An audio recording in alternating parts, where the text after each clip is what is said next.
Kedua ialah macam mana gabungan loose coalition ni akan ada satu kesefahaman. Sebab seorang kiblat kanan, seorang kiblat kiri.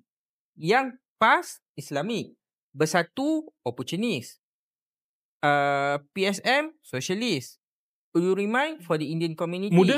Muda entah ke mana. Tak tahu. Kan dia agak social democratic lah, good lah in terms of idea, tapi execution out. So masing-masing ada kiblat fahaman politik yang berbeza. If example, contohlah kata diorang jadi kerajaan, nak buat satu polisi, katalah nak buat polisi dasar pendidikan, yang seorang nak buat pendidikan Islam, yang seorang nak buat pendidikan sekular. So macam mana kau nak finalizekan isu ni? Dia takkan selesai sebab masing-masing ada fahaman politik yang berbeza. Dan aku tak rasa diorang boleh tolerate to the principal parti diorang masing-masing. Adakah PAS akan tolerate tentang konsep Islam? Wallahualam. Sebab PAS pernah terbukti hari ni musuh Islam, esok tak musuh Islam. Terbukti lah. Kan? So mungkin PAS boleh tolerate. Urimai? Tak boleh. If say benda tu akan, contohlah kita buat sekolah satu aliran lah. Katalah idea nak buat sekolah satu aliran. Urimai akan agree? No. Dia akan pertahankan sekolah Tamil. Gerakan akan agree ke to demolish sekolah Cina? Tak. So benda-benda macam ni tak akan selesai pun.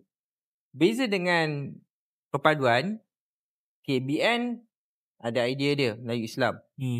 PH ada idea dia.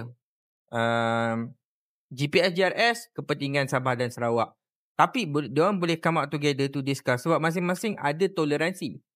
Yang ini aku tak sure ada toleransi ke tak. So kalau mereka ada dalam government, mungkin hari ni Perdana Menteri Muhyiddin, esok Perdana Menteri Hamzah, lusa Perdana Menteri Azmin Ali.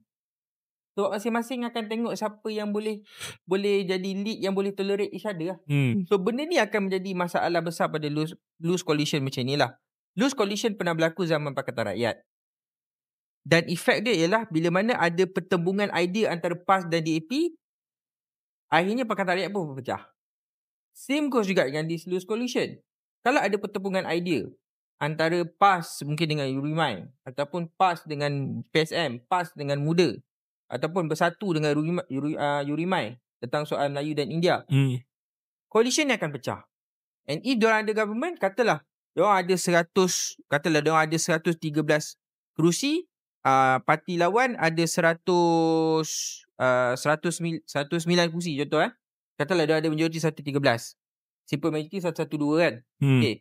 Katalah loose coalition ni dibentuk atas 113 tu dan berpecah. Jadi lagi pergolakan politik macam dulu. Tebuk atap, tebuk dinding, segala tebuk.